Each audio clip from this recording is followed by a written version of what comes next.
গ্রামে থাকতো রূপা খালা। প্রতিদিন ভোরে তিনি নদী থেকে পানি আনতেন দুটি কলসিতে। একটি ছিল একদম ঠিকঠাক নতুন চকচকে, আর একটি ছিল পুরনো আর একটু ফাটা।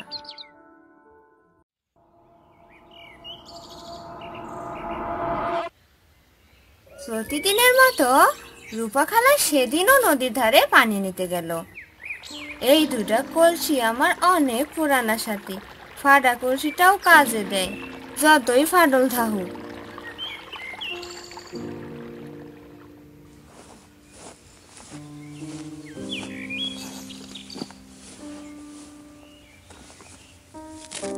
ওই ফাটা কলসি, আজও পানি রাখতে পারলি না বুঝি? তোর থাকাটাই একটা লজ্জা। একটু আয়নায় দেখেছিস নিজেকে? আমি হলে তো মাটি ফুঁড়ে ঢুকে যেতাম রে।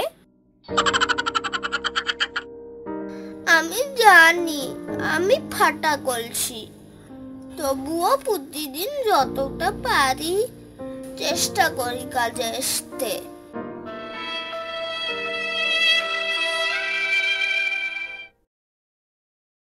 ওই দিন রূপা খালা আচমকাই থেমে গেল।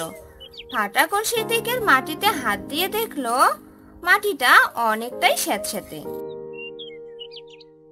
এই জায়গাটায় প্রতিদিন পানি পড়ে, একটু বিশ্রী ডাইয়া দেই, দেখি কি হয়।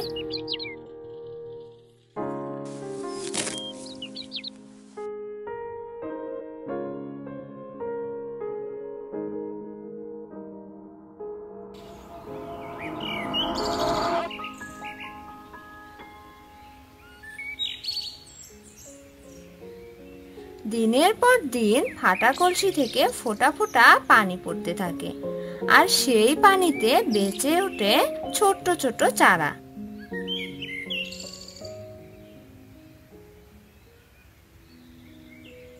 হঠাৎ একদিন সেই চারাগুলোর গায়ে ফুটে ওঠে রঙিন ফুল।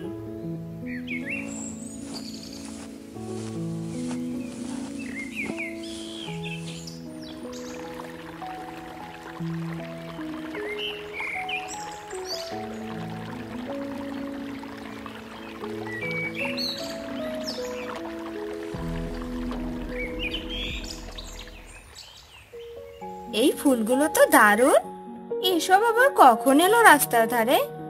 কে লাগালো এগুলো? এই ফুলগুলা জন্ম হয়েছে তো তোর ওই অপমানে। এই ফাড়া কলসিটারে যে তুই প্রতিদিন অপমান করতি, যে পানি অপচয় ভাবতি, এই পানি জীবন দিছে এই গাছেদের। আমি ভেবেছিলাম আমি বোঝা, কিন্তু এখন বুঝি চুপচাপ থেকেও কাউকে কিছু দেওয়া যায়। প্রত্যেকেরই ভেতরে কোনো না কোনো গুণ থাকে, কে কি দিতে পারবো এইটা বাহিরের রূপ দেখা মাপন যায় না। ফাটল থাকলেও সেটা দিয়াই হয়তো সবচেয়ে সুন্দর কিছু হয়, এইটাই তাই প্রমাণ। এই গল্পটা শুধু ফাটা কলসির নয়, এটা তোমার, আমার, আমাদের সবার গল্প। আমাদের ছোট ছোট দুর্বলতাই হয়তো অন্য কারো জীবনে আলো হয়ে আসে। তাই কাউকে ছোট করো না, আর নিজেকেও অপূর্ণ ভাবো না।